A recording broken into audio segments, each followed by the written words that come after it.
Chapitre 1. L'esprit, ce pouvoir caché.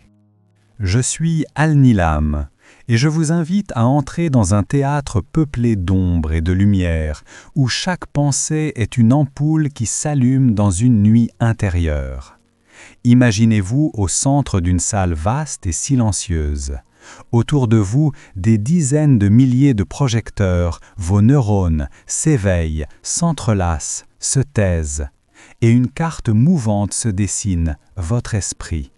Cette carte n'est pas immobile, elle respire, vibre, change. Dans les dernières décennies, la science a commencé à lever un coin du voile. Antonio Damasio a montré que les émotions ne sont pas de simples décorations de la pensée, mais les fondations mêmes de la prise de décision. Michael Merzenich a révélé que le cerveau n'est pas figé après l'enfance, mais plastique, capable de remodeler ses cartes sensorielles face à l'expérience. Sarah Lazare et son équipe ont observé une augmentation de la matière grise chez des méditants réguliers, comme si la pratique attentive sculptait le cerveau à l'image d'une habitude nouvelle. Ces découvertes parlent d'un pouvoir. L'esprit n'est pas seulement le produit du cerveau, il est aussi un artisan de sa propre structure. Voyez les choses comme un cinéma, où vos souvenirs deviennent images projetées sur un grand écran intérieur. Certaines images sont floues, répétitives, installées comme des vieux films. D'autres sont nettes, nouvelles, comme des rushs récemment tournés. L'acte d'observer modifie parfois la scène. En physique quantique, l'expérience des fentes montre que la présence d'un observateur peut changer la trajectoire des particules. Les expériences d'Alain Aspect et celles qui ont suivi sur l'intrication ont confirmé que, à l'échelle la plus intime de la matière, la séparation est plus délicate qu'il n'y paraît. Cela ne signifie pas que la pensée commande mécaniquement la matière, mais cela ouvre une perspective. L'observation, l'attention, la conscience portent un effet réel sur le monde qu'elles explorent. Prenez une pause, sentez comment vos respirations effleurent ce moment. Qu'est-ce qui se passe quand vous observez vos propres pensées sans vous y perdre? Quel paysage intérieur découvrirez-vous alors? Les histoires humaines sont pleines d'exemples. Une survivante qui, après un traumatisme, réapprend à nommer ses sensations et voit sa panique diminuer. Un musicien qui, en pratiquant 5 minutes par jour, crée de nouvelles voies synaptiques qui transforment son habileté. John Ratey a documenté comment l'activité physique stimule la plasticité cérébrale, améliorant mémoire et humeur. Et pourtant, des expériences comme celle de Benjamin Libet, qui ont montré un potentiel de préparation cérébrale précédant parfois la conscience d'une décision, posent une question troublante. À quel point notre liberté consciente dirige l'orchestre neuronal ? Le pouvoir caché de l'esprit n'est pas magique, mais il est profond et exigeant. Il réclame attention, pratique, répétition. Chaque pensée retenue ou relancée construit des chemins. Chaque émotion ignorée ou habitée change la topographie intérieure. Les habitudes sont des autoroutes cérébrales. La neuroplasticité nous donne la pelle et la piocha pour en tracer d'autres. Mais il faut l'effort d'un jardinier patient. On ne transforme pas une forêt du jour au lendemain. Imaginez maintenant que vous êtes à la confluence de deux rivières, l'une de vos héritages biologiques, l'autre de vos choix conscients. Les deux coulent simultanément. Certaines trajectoires vous ont été données, tempérament, prédisposition, mais d'autres se construisent à chaque instant par la répétition d'une attention choisie. Les plus grands changements que j'ai observés chez des clients et des narrateurs ne sont pas venus d'une révélation spectaculaire, mais d'un travail presque imperceptible, jour après jour, de petites interventions attentionnelles. Si la science nous donne des outils et des limites, l'histoire humaine nous offre des exemples d'usage de l'esprit comme instrument. Les stoïciens ont enseigné la discipline de l'attention aux impressions. Les méditants tibétains ont cartographié l'esprit intérieur à travers des pratiques millénaires qui coïncident étonnamment avec ce que la recherche moderne commence à mesurer. Il y a là un pont entre sagesse ancienne et expérimentation contemporaine. Avant de fermer ce chapitre, permettez-moi de poser une question qui résonne comme un écho lointain. Quelle petite pratique, répétée demain, pourrait reconfigurer votre carte intérieure dans un an? Et qui voudriez-vous devenir grâce à elle? Je ne vous promets pas une formule instantanée. Je vous offre une conviction appuyée par des études et des récits humains. Le pouvoir dans votre esprit est réel, malléable et moralement chargé. Il peut libérer et il peut enfermer. Ce pouvoir se manifeste dans la façon dont vous portez votre attention, dans les histoires que vous vous racontez, dans l'élan que vous choisissez d'alimenter chaque matin. Il est à la fois fragile et invincible. Lentement, laissez ces images se dissoudre, mais gardez la sensation que quelque chose s'est déplacé. L'esprit, ce pouvoir caché, n'est plus seulement une idée éloignée. Il est ici, dans votre souffle, dans ce choix de revenir encore et encore à ce qui compte. Quelle première action, aussi minime soit-elle, pouvez-vous poser aujourd'hui pour commencer à écrire la carte de demain? Chapitre 2. Briser les chaînes du conditionnement mental. Je vous invite à fermer les yeux un instant. Imaginez une salle aux murs translucides, inondée d'une lumière froide qui révèle des silhouettes suspendues. Chaque silhouette porte des chaînes invisibles, légères à première vue, mais tissées depuis l'enfance par les voix, les peurs et les habitudes. Moi, Al-Nilam, je me tiens au centre de cette salle et je vous propose de marcher avec moi, pas à pas, vers la source de ces liens. Le conditionnement mental n'est pas une condamnation, c'est une architecture. Il se construit lorsque les neurones se tissent ensemble, encore et encore, renforçant des chemins pour que la pensée prenne un sentier précis. En neurobiologie, on parle de plasticité synaptique, le fameux adage de Hebb résumant que les neurones qui s'activent ensemble se lient ensemble. Le neuroscientifique Eric Kandel a montré par ses travaux récompensés par le prix Nobel comment des expériences répétées modifient durablement la mémoire au niveau cellulaire. Cette vérité scientifique est aussi une promesse, rien n'est immuable. Souvent, le premier lien forgé est invisible. Il naît d'un mot prononcé avec autorité, d'un regard qui balaye, d'une répétition quotidienne.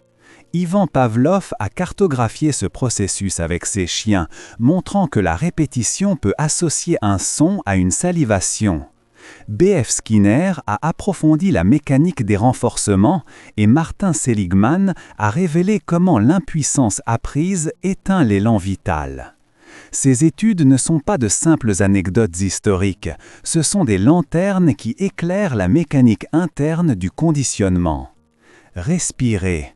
Sentez la tension au-dessus des épaules, comme si l'air lui-même connaissait vos croyances les plus anciennes. J'aimerais que vous considériez une image, la tête d'un chauffeur du taxi londonien étudié par Eleanor Maguire et son équipe en 2000. Leur hippocampe, siège de la mémoire spatiale, était plus développé chez ceux qui naviguaient dans la ville depuis des années. Ce n'est pas un mythe, c'est une preuve tangible que l'expérience sculpte le cerveau. Vous n'êtes pas une statue figée, mais une terre modelable. Quelle chaîne vous lie aujourd'hui que vous croyez être votre identité la plus intime? La question flotte, lourde et claire. Certaines chaînes sont protectrices, d'autres suffocantes. Briser ne signifie pas arracher sans discernement. Briser signifie explorer la nature du lien. Est-ce un réflexe de survie hérité d'un passé protecteur? Est-ce une croyance partagée par la famille, la culture, l'école? Les sciences cognitives nous apprennent que les croyances se forment par la répétition et par la confirmation sélective. Le cerveau préfère économiser de l'énergie en recyclant des programmes connus plutôt que d'en créer de nouveaux. C'est là que la métaphysique entre dans la danse. La conscience, en observant son propre mécanisme, peut provoquer un pliage différent du temps neuronal. À ce moment, imaginez une expérience de physique quantique, la fameuse double fente, où l'acte d'observer modifie l'issue. Dans un domaine complètement différent, l'observateur devient créateur de réalité. Je ne prétends pas que votre pensée seule modifiera instantanément le monde extérieur, selon des lois magiques, mais l'acte d'observer vos pulsions et vos automatismes change la dynamique interne. L'attention dirige l'énergie. C'est une leçon que la physique et la neurobiologie, de façon surprenante, partagent. Je vous propose une méthode simple et sacrée. Observer sans jugement, répéter avec intention, choisir avec douceur. Commencez par noter un automatisme, une phrase qui surgit et vous arrête, une réaction qui ferme votre cœur. Notez-la. Puis revenez-y chaque jour, comme on pratique un instrument, en changeant intentionnellement un petit détail. La recherche sur la neuroplasticité, popularisée par des voix comme Norman Doidge, montre que des pratiques régulières, même modestes, redessinent la carte cérébrale. Quel petit geste pourriez-vous répéter demain pour commencer à réécrire cette carte? Dans le silence qui suit, écoutez la réponse qui vient de l'intérieur. Le geste peut être minuscule, un souffle plus lent, une phrase différente, un refus poli. Le conditionnement craint la nouveauté répétée. La répétition, paradoxalement, est aussi la clé pour l'enracinement d'une liberté nouvelle. Nous avons à présent une responsabilité douce. Briser les chaînes requiert courage, mais aussi compassion. Il faut accepter que chaque lien a compté, a protégé, a parfois sauvé. Le geste libérateur est un acte d'amour envers soi-même, un soin attentif à qui a survécu jusqu'ici. Historique et personnel se rencontrent, les sociétés comme les individus se reconditionnent à travers les révolutions calmes de l'éducation, de l'art et de la science. Le regard transformé d'une personne peut, par contagion, reconfigurer une communauté.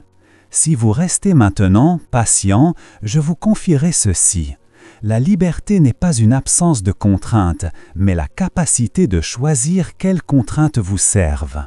Chaque chaîne brisée libère une respiration plus complète, une nuance dans le pas, une possibilité.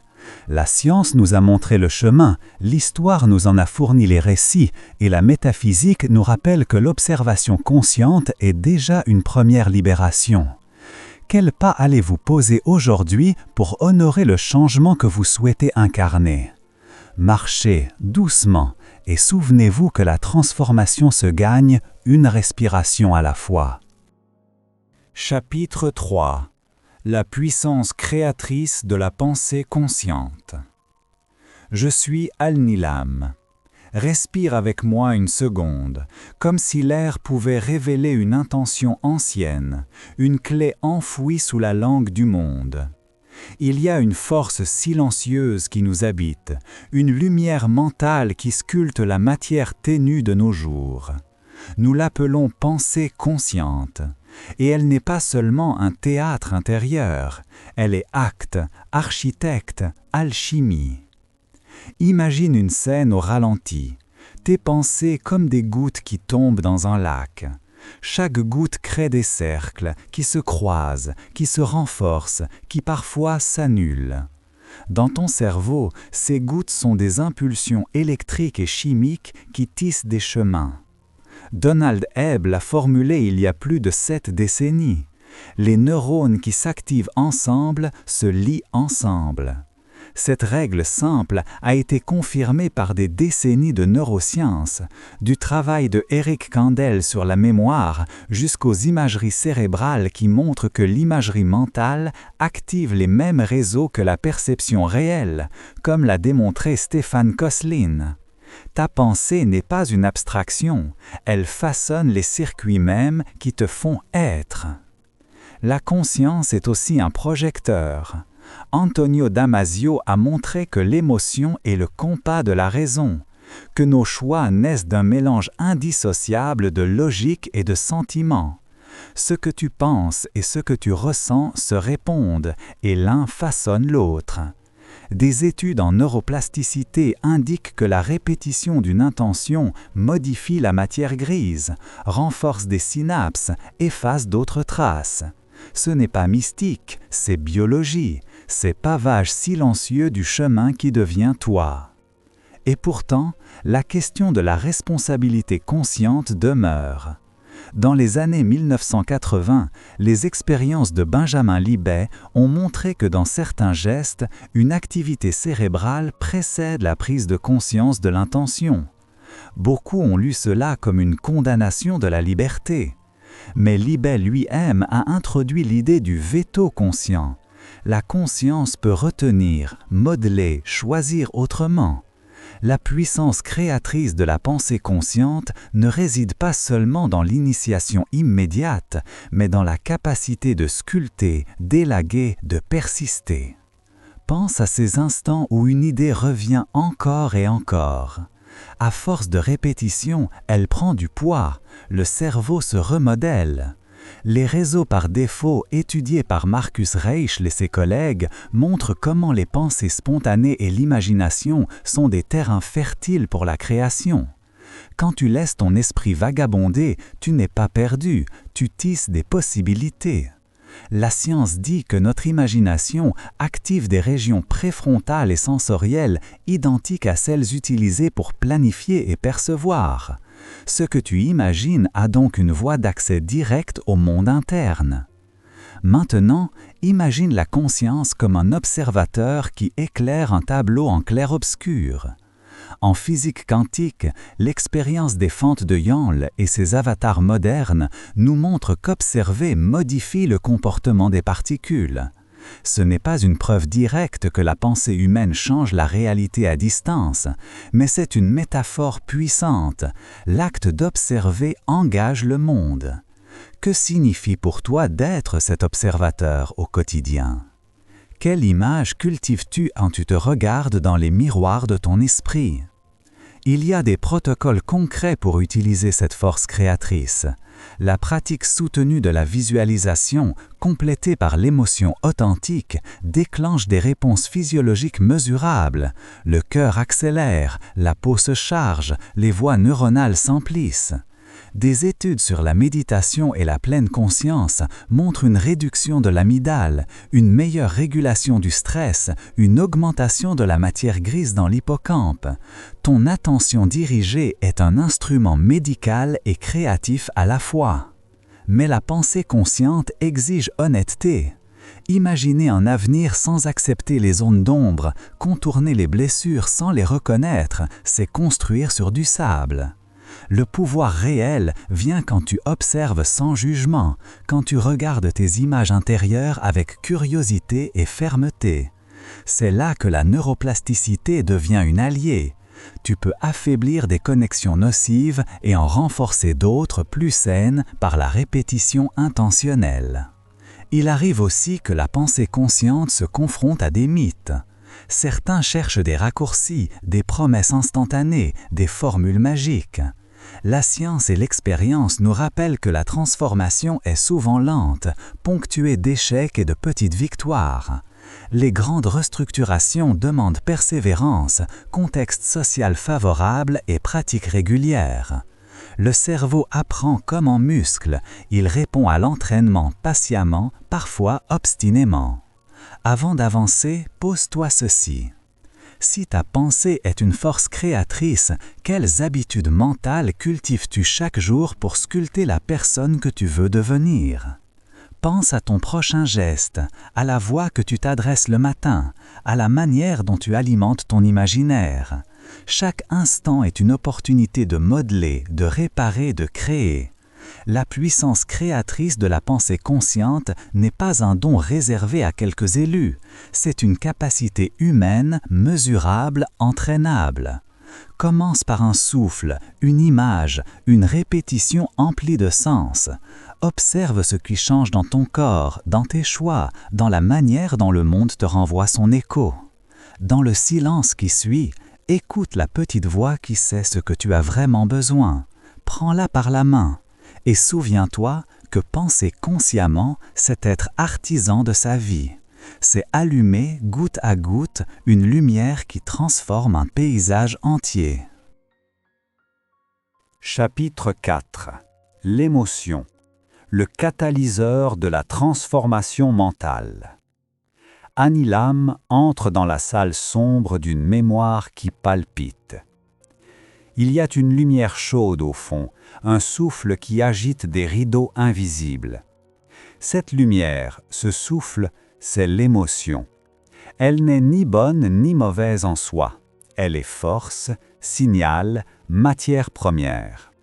Elle est le déclencheur qui fissure la croûte de l'habitude et permet au cerveau de réécrire son propre paysage.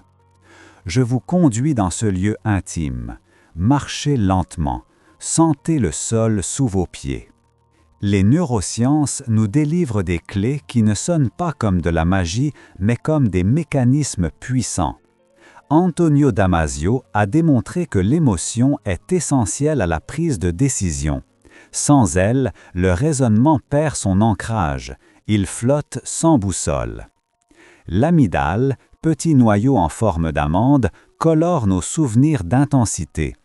Quand le cœur bat plus fort, l'encodage mémoriel se renforce, comme l'a montré la recherche de Cahill et Magoff sur l'activation émotionnelle et la consolidation des souvenirs, 1995.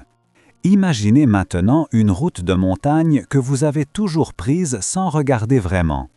Un jour, une tempête vous oblige à ralentir. Un orage émotionnel vous force à observer la route, à repérer un virage que vous ignoriez. Cette attention nouvelle crée des connexions neuronales. La neuroplasticité n'est pas une promesse abstraite, mais un phénomène vérifié.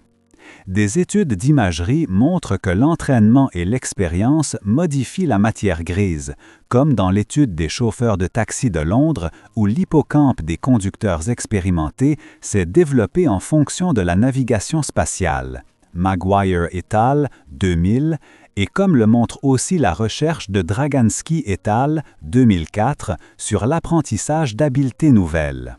L'émotion est le carburant de ce remodelage. Les neuromodulateurs, dopamine, cortisol, ocytocine, orchestrent l'attention, la motivation, la confiance. La dopamine allume l'envie d'explorer. L'ocytocine tisse la confiance nécessaire pour s'exposer au changement. Le cortisol mobilise l'énergie face aux défis si l'on sait l'accueillir. Mais mal gérée, la même chimie emprisonne. Le stress chronique enraciné érode l'hippocampe et diminue la souplesse mentale. La clé est donc moins d'éradiquer l'émotion que d'apprendre à la reconnaître, à la nommer, à la laisser jouer son rôle sans prendre le contrôle total. Et si je vous demande maintenant, quelles émotions ont façonné vos décisions les plus profondes jusqu'ici? Quels ont été vos alliés et lesquels vous ont piégé? La science sociale rejoint le biologique. Les neurones miroirs, découverts par Rizzolatti, expliquent pourquoi l'émotion se propage comme une lumière à travers un public, une équipe, une famille. L'empathie n'est pas un vœu pieux, c'est une architecture neuronale qui fait que nos états internes se synchronisent. Lorsque nous choisissons d'éclairer une intention avec compassion plutôt qu'avec peur, nous changeons la fréquence de toute la pièce mentale autour de nous. Il existe aussi des ponts métaphoriques vers la physique.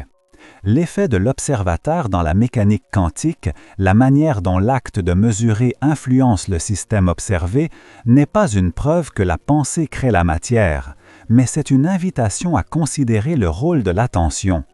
Lorsque l'esprit porte une attention chargée d'émotions sur une idée, il modifie la façon dont cette idée se manifeste dans nos comportements et nos environnements.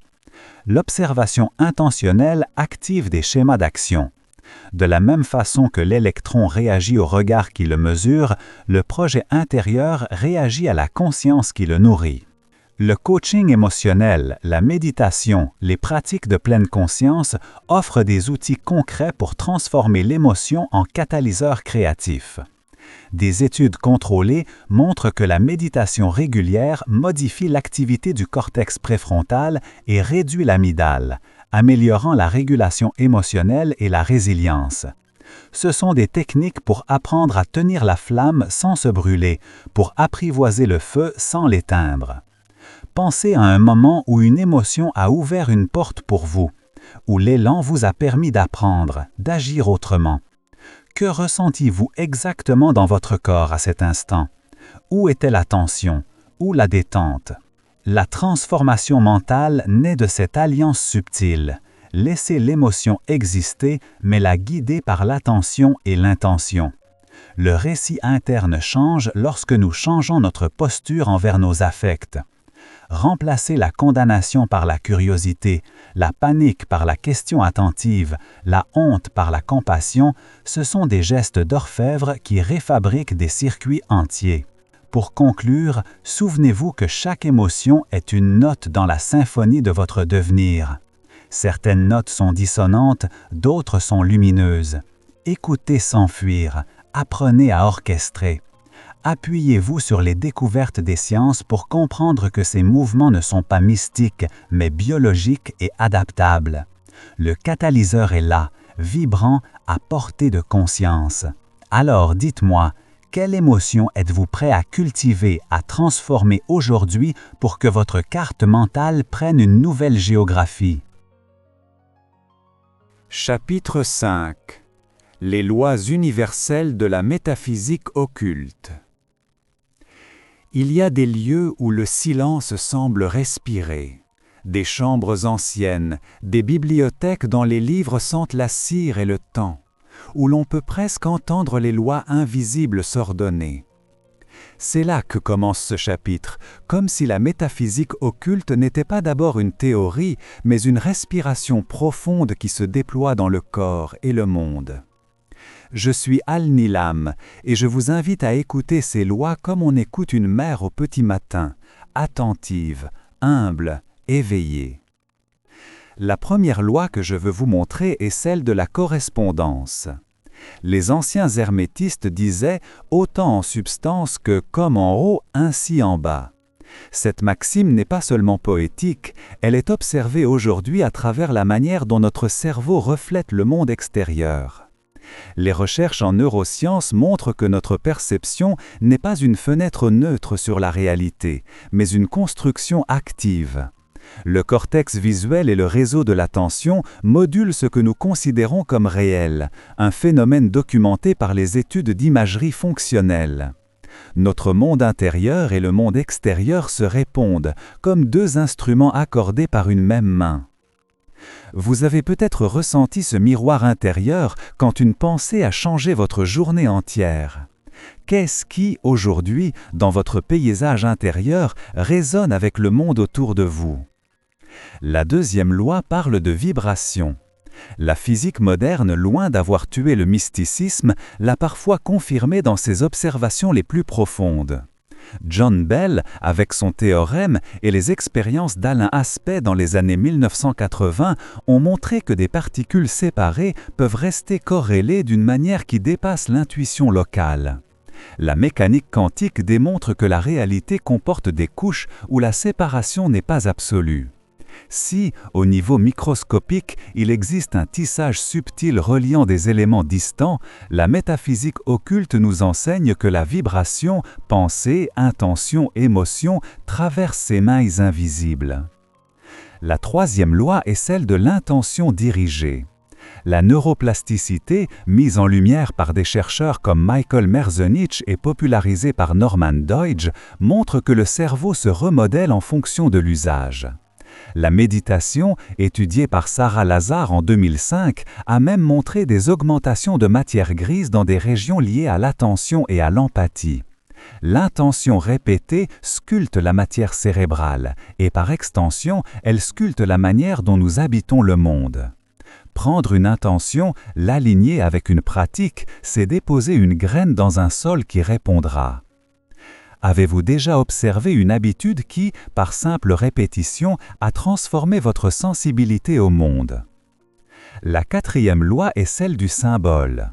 Les sociétés anciennes utilisaient les symboles pour coder des vérités psychologiques et cosmologiques. Le symbole fonctionne comme un pont entre le conscient et l'inconscient, offrant une image qui parle plus vite que les mots. En psychologie, Jung a exploré l'archétype comme une forme de structure psychique partagée. Aujourd'hui, les chercheurs en cognition savent que les métaphores influencent la pensée abstraite et la prise de décision. Un symbole met en mouvement des réseaux entiers d'associations, et c'est par ces associations que la métaphysique occulte opère son alchimie. La cinquième loi touche au pouvoir de la croyance. La science moderne étudie depuis des années l'effet placebo, documenté cliniquement dès les années 1950 et régulièrement confirmé depuis. La croyance ne crée pas n'importe quoi, mais elle module les probabilités, elle oriente des systèmes complexes vers certains états. Dans un corps soumis à une croyance, des cascades neurochimiques se déclenchent et le réel s'adapte. L'occultisme nous enseigne à devenir artisans de nos croyances, à les polir, à les aligner avec une éthique qui élève. La sixième loi est celle du sacrifice et de l'équilibre. Rien n'est gratuit dans les systèmes vivants. La physique nous rappelle la conservation, la psychologie nous rappelle la règle de l'effort et de la récompense. Chercher à recevoir sans donner brise des mécaniques internes. La sagesse occulte propose un équilibre entre donner et recevoir, intention et lâcher-prise, travail intérieur et abandon au flux. Ensemble, ces lois forment une architecture, correspondance, vibration, intention, symbole, croyance, équilibre. Elles ne sont pas des dogmes, mais des invitations à expérimenter avec humilité.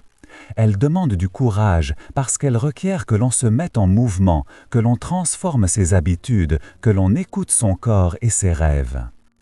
Alors maintenant, imaginez-vous appliquant une de ces lois pendant une semaine. Quelle loi choisiriez-vous d'expérimenter et comment la laisseriez-vous transformer votre quotidien? La métaphysique occulte n'est pas une formule magique, mais une pratique de haute conscience. Elle nous place devant notre responsabilité, celle de façonner le monde à partir des matériaux de notre esprit, notre corps et notre éthique. Le savoir historique, des traités hermétiques aux recherches contemporaines, nous offre des cartes. Ce qui compte vraiment, c'est la traversée, la mise en pratique, l'épreuve du réel, le dialogue entre science et expérience intérieure. Je vous laisse avec cette image, un vieux lucarnier par lequel la lumière entre en rayon fin, et vous, assis là, tenant une plume. Chaque pensée devient trait de lumière, chaque intention devient écriture sur l'air. La métaphysique occulte n'est pas l'apanage des rares, mais la possibilité offerte à celui qui accepte de regarder, d'écouter et d'agir. Quelle première chose allez-vous écrire aujourd'hui sur l'air de votre vie? Chapitre 6. Maîtriser l'énergie mentale pour créer la richesse intérieure. Il y a un matin où la lumière entre comme une promesse. Une lumière pâle qui glisse sur le bord d'une tasse encore chaude qui effleure une main posée sur la table. Je suis Al-Nilam et je vous invite à traverser ce matin avec moi, à sentir la densité et la clarté de cette énergie qui naît dans le silence avant que la journée ne commence. C'est ici, dans cet intervalle, que se forge la richesse la plus rare, la richesse intérieure. Cela ne se mesure pas en chiffres, mais en qualité d'attention, en plasticité du cerveau, en résilience du cœur, en constance de l'esprit. Imaginez une salle obscure où chaque pensée est une lumière qui peut se concentrer pour faire fondre le métal ou simplement éclairer un coin oublié. La science moderne nous dit que notre cerveau change avec ce que nous y faisons.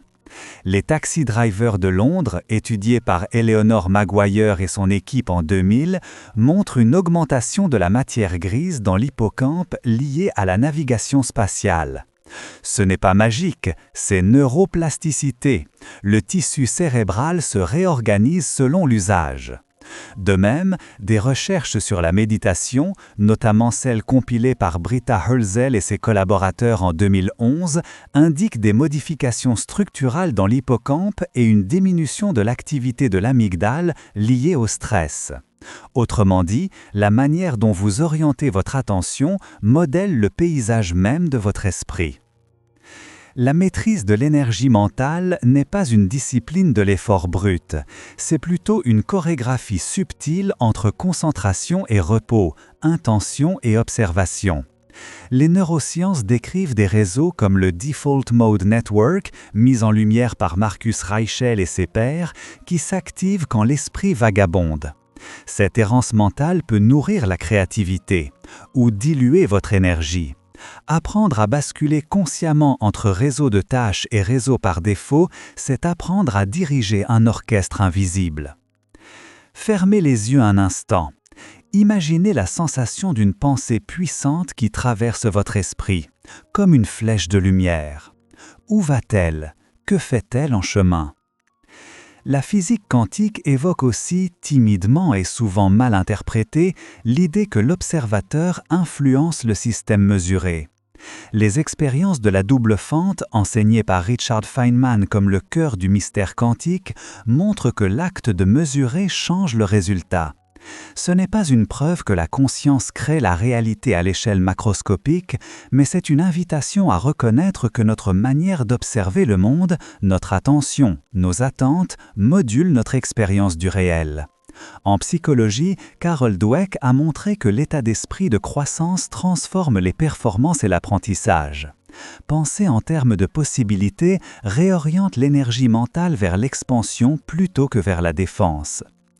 La maîtrise se construit par petites répétitions, par exercices d'attention qui ressemblent à des musiques lentes. Visualisez un geste que vous souhaitez accomplir encore et encore, sans bouger. Les cortex moteurs répondent à cette répétition imaginaire comme l'ont montré des études sur la pratique mentale. La répétition donne de la densité aux chemins neuronaux, et la densité, avec le temps, devient habitude. Stephen Porges, avec sa théorie polyvagale, nous rappelle que l'état du système nerveux influence la capacité à se connecter, à créer, à recevoir. Cultiver un tonus vagal apaisé est aussi une façon de préparer le terrain pour que l'énergie mentale circule librement. Quelle petite pratique tenue aujourd'hui pendant 1 mois pourrait changer votre paysage intérieur de manière durable? Il y a des gestes concrets qui transforment l'attention en richesse. Le matin, 3 minutes de respiration consciente pour ancrer l'énergie. Le soir, l'écriture de gratitude pour reconfigurer la valeur que vous accordez à vos expériences. La répétition de questions puissantes, qu'est-ce qui compte vraiment? Comment puis-je servir? Agit comme un phare qui attire l'attention vers ce qui alimente plutôt que ce qui vide. Ces pratiques ont un impact mesurable, réduction du cortisol, meilleure régulation émotionnelle, augmentation de la sensation de bien-être. Elles sont des outils modestes mais fiables, tissés dans la toile de la vie quotidienne. En chemin vers la maîtrise, vous rencontrerez de la résistance, la fatigue, les automatismes, les voix qui demandent des preuves immédiates. Accueillez ces résistances comme des messagers, pas des ennemis. Observez où votre énergie mentale fuit et suivez la piste. Il y a toujours une petite porte, un mouvement de curiosité, un souffle plus profond qui ouvre sur une nouvelle cartographie intérieure. Avant de fermer le chapitre de ce matin, demandez-vous, si vous pouviez choisir une seule direction pour orienter votre énergie mentale ce mois-ci, laquelle choisiriez-vous et pourquoi? La maîtrise n'est pas une destination finale, mais une économie de mouvement, un art de redistribution de votre attention vers ce qui augmente la vie. Au fil des jours, ce que vous alimentez en conscience se transforme en richesse. Vous verrez votre monde intérieur gagner en relief, vos choix devenir plus clairs et votre capacité à créer, non pas à partir du manque, mais à partir de l'abondance de présence, se déployer. Sortez dans la lumière maintenant. Portez avec vous ce soin d'attention et souvenez-vous que chaque pensée orientée est une graine. Cultivez-les avec tendresse et rigueur et la richesse intérieure poussera, discrète et immense, comme un jardin qui a appris à attendre les saisons. Que ferez-vous aujourd'hui pour arroser ce jardin? Chapitre 7. L'alchimie spirituelle de l'esprit et de la matière. Il y a une image qui revient souvent dans les rêves et dans les vieux manuscrits. Un laboratoire faiblement éclairé, fiole qui chuchote, un maître penché sur un creuset, cherchant à transmuter le plomb en or. Aujourd'hui, la transmutation dont je veux parler est moins chimique que relationnelle. C'est la rencontre intime entre l'esprit et la matière, et la promesse que cette rencontre peut nous transformer. Imaginez une chambre d'écho où chaque pensée laisse une empreinte. Les neurosciences nous apprennent que le cerveau est plastique, la répétition sculpte des circuits et la pratique modifie la matière grise. Donald Hebb l'avait pressenti et les travaux contemporains en neuroplasticité le confirment. Des études d'imagerie montrent que la méditation régulière augmente l'épaisseur du cortex préfrontal et de l'hippocampe, zone liée à l'attention et à la mémoire. Ce n'est pas de la magie, mais la preuve tangible que l'esprit influence la biologie et que la biologie répond. La matière n'est plus immobile, elle est conversation. Dans un plan plus subtil, la physique quantique nous rappelle que l'observateur n'est jamais neutre. L'expérience des doubles fentes illustre que l'acte de mesurer change le phénomène observé. Les interprétations divergent, les débats persistent, mais le fait que la conscience joue un rôle dans la description des phénomènes ouvre une fenêtre symbolique extraordinaire. Et si nos intentions, nos attentes, nos croyances formaient des instruments de mesure qui orientent le monde intérieur et extérieur? Je vous invite à ralentir un instant, à imaginer que chaque émotion est une flamme posée sur la table du laboratoire. La colère éclaire d'un rouge acéré, la gratitude pulse dans l'or, la peur fume comme un encens âcre. Comment manipulez-vous ces feux? Les choisissez-vous, les étouffez-vous ou les attisez-vous par inadvertance? Quel feu gardez-vous en vous quand personne ne regarde? C'est ici que la psychologie entre dans l'alchimie. Jung a étudié l'alchimie comme métaphore du processus d'individuation. Transformer les éléments bruts de l'âme pour accéder à une unité plus grande. La thérapie cognitive montre que nos schémas mentaux filtrent la réalité, que la répétition de pensées négatives renforce des chemins neuronaux et modifie notre perception du monde. Mais la même plasticité permet l'inversion. Par la pratique délibérée de la gratitude, du recadrage cognitif ou de la pleine conscience, on peut réorienter ces chemins. Des recherches menées par des équipes comme celle de Gaëtan Varocco et David Eagleman démontrent combien la répétition et la nouveauté influent sur la réorganisation cérébrale. Pensez à un sculpteur travaillant la pierre. Il ne force pas la matière à devenir autre chose, il révèle une forme qui était peut-être déjà latente. L'alchimie spirituelle fonctionne de la même manière. L'intention n'impose pas une réalité ex nihilo, mais elle révèle des possibilités enfouies. Les études sur l'effet placebo en médecine montrent que l'attente et le sens ont des effets biologiques réels.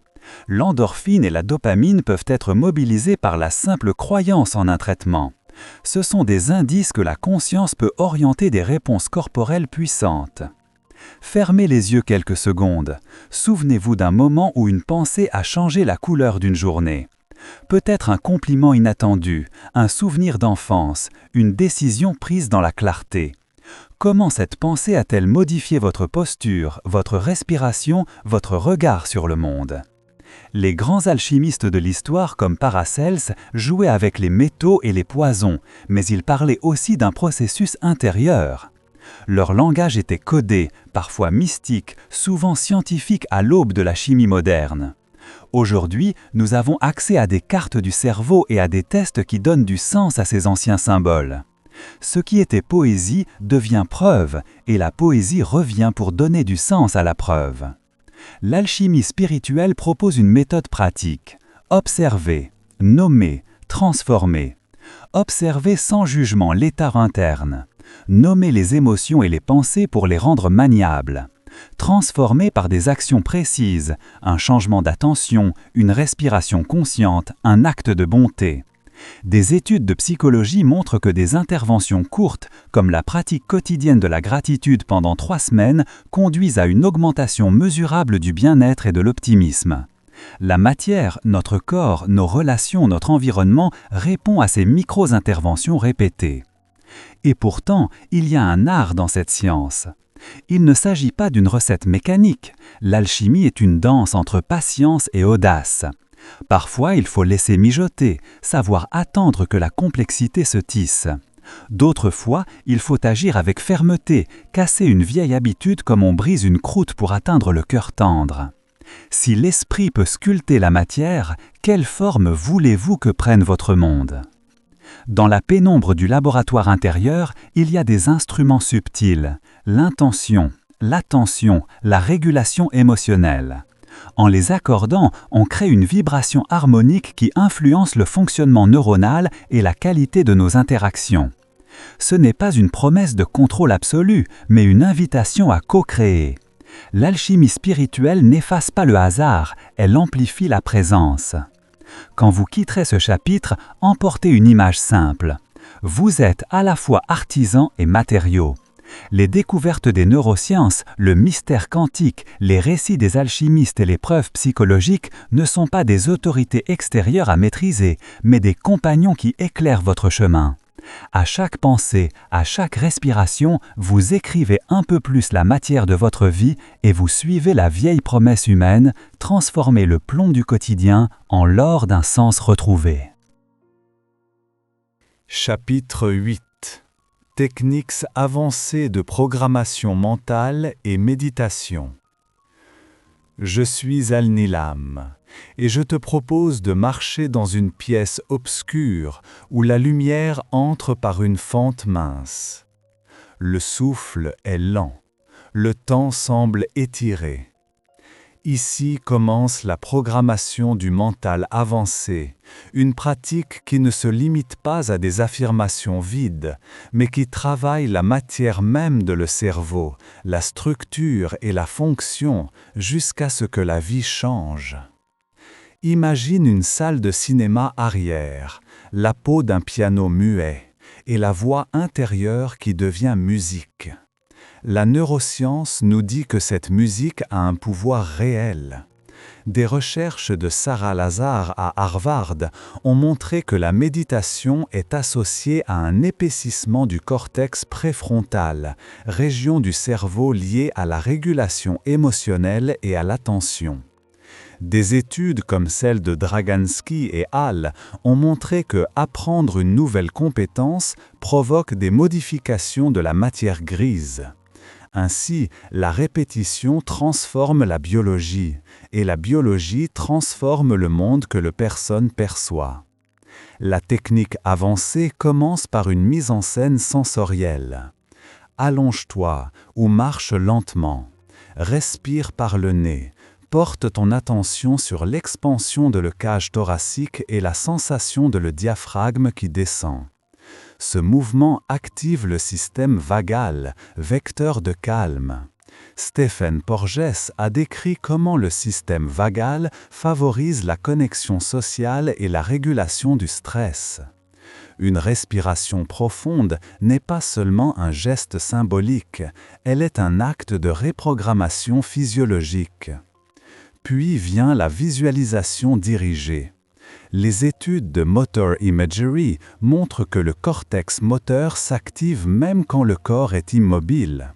Des CETI et des collègues ont documenté que la simulation mentale sollicite des réseaux parallèles à ceux utilisés en action.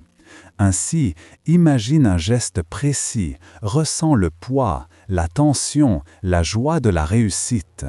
Répéter, cette image guide la plasticité neuronale en direction de cette compétence.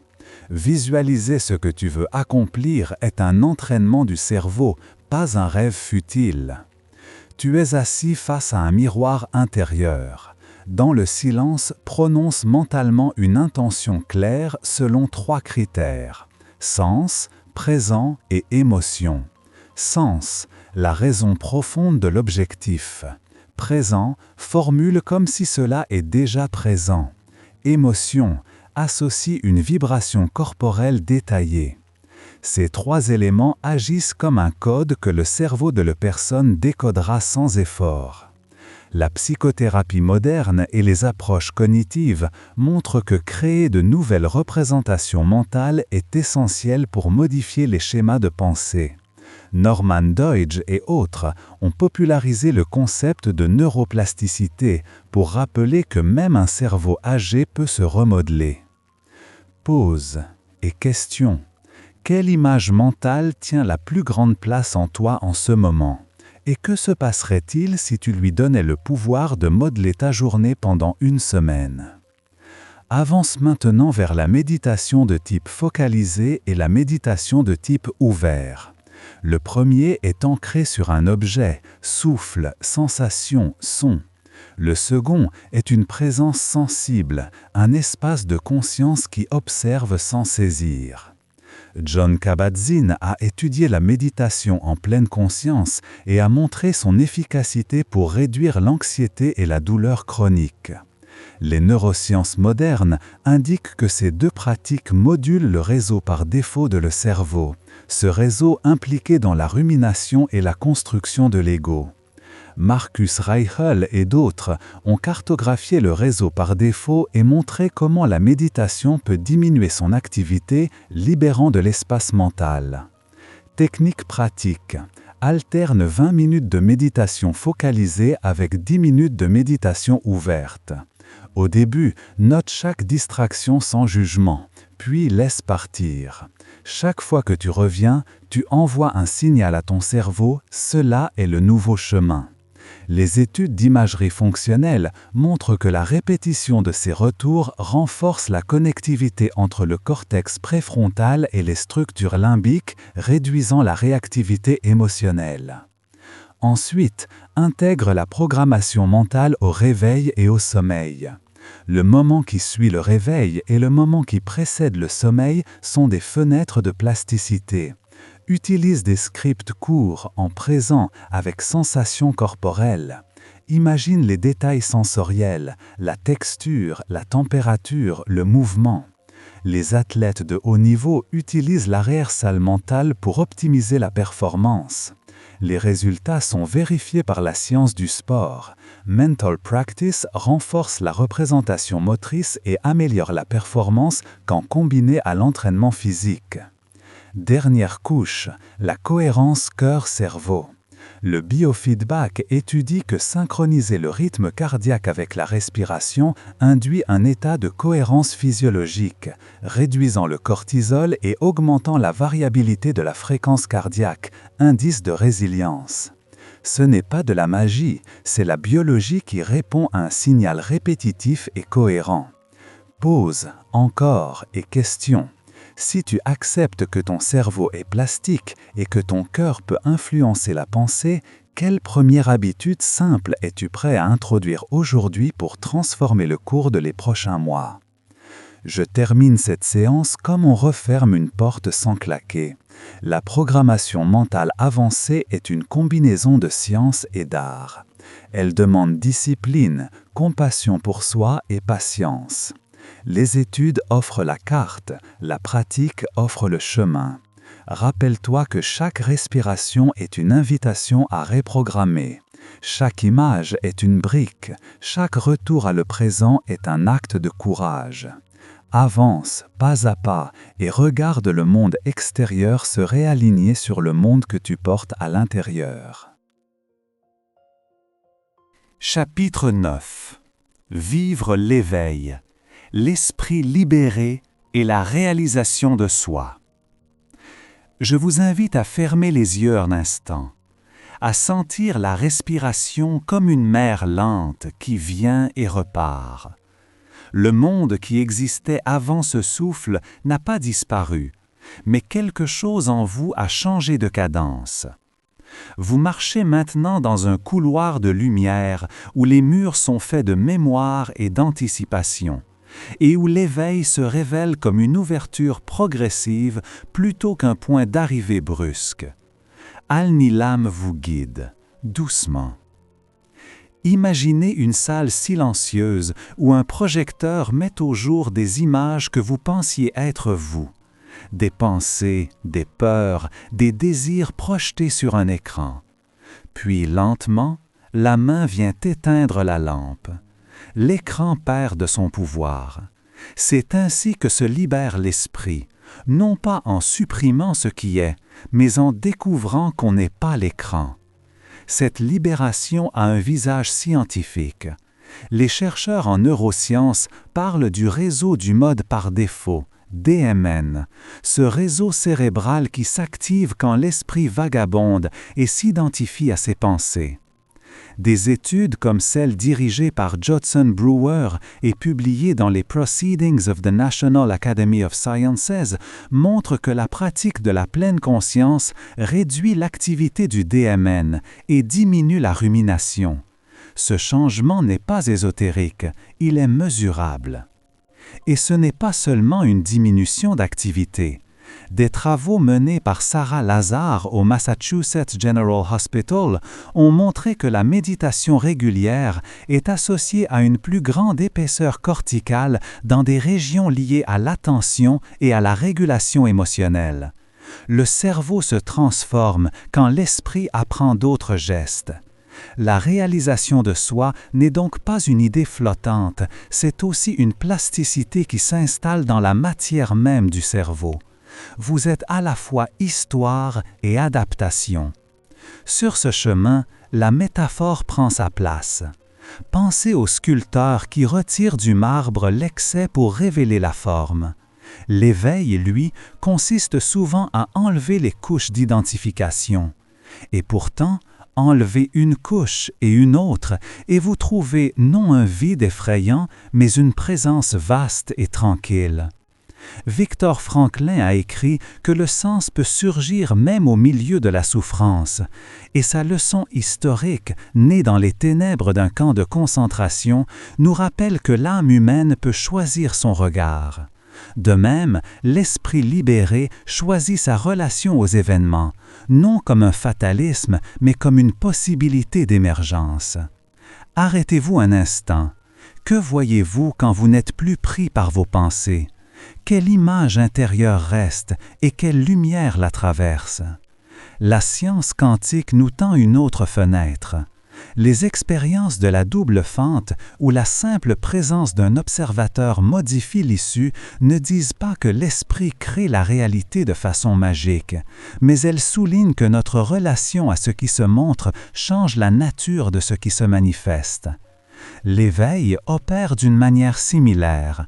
Il change la manière dont nous observons la vie, donc la manière dont la vie nous répond. Cette idée, tenue tant par la physique que par les traditions spirituelles anciennes, des Upanishads aux sages taoïstes, nous ramène à un axiome humble et révolutionnaire. Observer implique être impliqué. Sur le plan émotionnel, la réalisation de soi n'est pas une suppression des émotions, mais leur intégration. Les neurosciences émotionnelles nous apprennent que nommer une émotion active le cortex préfrontal et facilite la régulation. Dire « je suis triste »,« je suis en colère »,« je suis joyeux », voilà des gestes de liberté. Chaque mot posé est une pierre retirée du sac qui alourdissait le voyage. Al-Nilam vous suggère d'écouter la tonalité de vos mots intérieurs et de choisir volontairement ceux qui ouvrent la poitrine plutôt que ceux qui la serrent. Que vous manque-t-il aujourd'hui quand vous vous imaginez pleinement réalisé? Quelles petites actions peuvent dès maintenant tendre vers cette image? Le scénario du réveil n'est pas unique. Pour certains, il surgit au sommet d'une montagne. Pour d'autres, il naît dans la cuisine un matin ordinaire. Ce qui compte n'est pas la qualité de présence.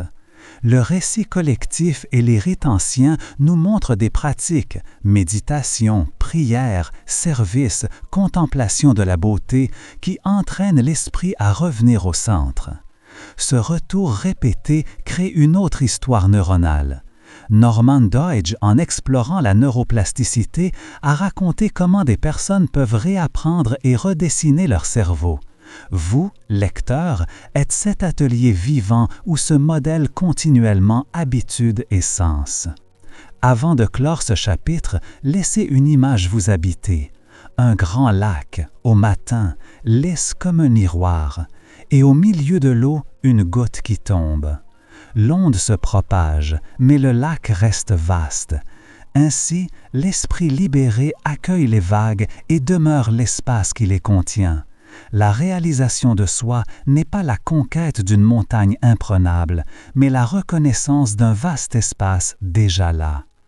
Alors, prêt à vivre l'éveil non pas comme un point final, mais comme une pratique quotidienne, quelle première goutte choisirez-vous de laisser tomber dans votre lac intérieur aujourd'hui?